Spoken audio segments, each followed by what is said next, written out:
G'day guys, it's Calvin, Coaching Company in New Zealand. So Aaron with an Altezzalink, he's had an issue the other day. His car was out in the rain, went out to start it, wouldn't start.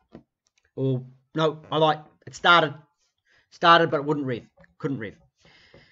And I asked him to send me a log file and the tune. So we'll go over to my email. There he is. So he sent me 3 files, 2 PC logs and 1 the tune profile. I then opened my G4X software and I went file open. I'd actually already done it and it was in my downloads, of course. There's his map, and did the same with the log file. Logging, open log file, go to the downloads, there it is. Okay. So he described what was going on and I said, check crank sensors clean, check cam sensors clean, maybe if you can see in there, but definitely crank sensor, wiring, can you see any faults, is it coming up any errors, blah blah blah, blah. You know, check all that. And he did that and it didn't solve it, but he sent me these tune files for me to have a look at the logging. So I went into the logging, I gotta push the right button, oh no, tuning, long here, wait, I got this. I happen to have a triggers set up, so that's one of the first things I look at. I'll have oil pressure and stuff like that. Not that one. I've got so many different ones, and I keep changing them. But in this case, I have a trigger one. I probably need a log file. I'll actually open that log file.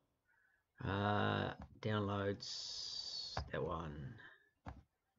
Bam. Look at that. There it is. So here's our engine speed. Here's our trig 1 signal. Yes and yes. So we've got yeses and nos. We've got a change of speed, a rate of change, and we've got the engine speed at the top. You can see here it's sitting, it's a,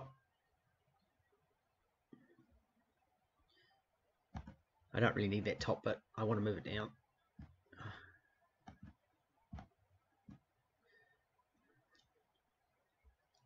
So we've got our engine speed sitting at 800, so it'll sit in idle perfectly fine.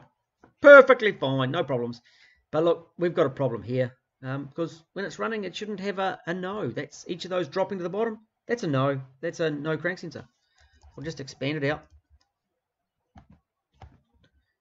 My fingers are really funny this morning. There we go. I'm just expanding. I'm just pushing the up button. So when he tries to rev it, look, he's trying to bring the revs up. See, so he's trying to increase the revs. There's the rate of changes. It's changing. Funny. Okay, and we see a slight rise up here. Okay, we're starting to see a rise in the RPM. And then what happens? About here. No. No trig 1. No crank sensor. So really, really easy to find the area of this fault. Okay, and generally in this situation, given the symptoms he was giving me, it's a cam crank trigger input issue. You can also see cam timing on the link a little bit. If it doesn't sync up properly, it throws its lollies and won't allow it to rev.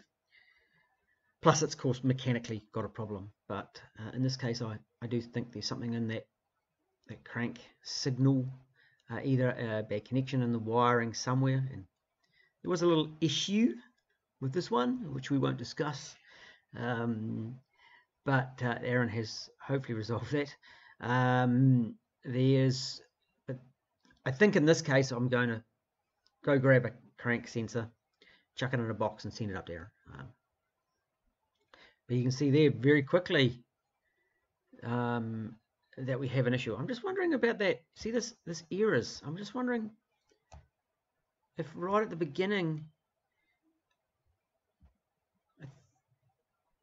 why it's got up that trig error at 255 and it doesn't change. I don't know about that, but I know it's dropping the crank signal. So real simple, real quick, and this is why we have logging. What I'll actually do for Aaron as well is I will go through and I'll set up the ECU logging, and I'll go set up logging,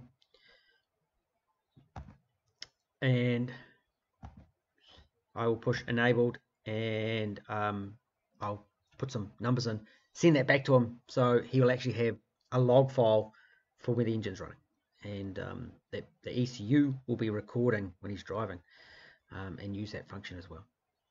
So I hope that's been helpful. We'll talk to you again soon. We'll catch you later.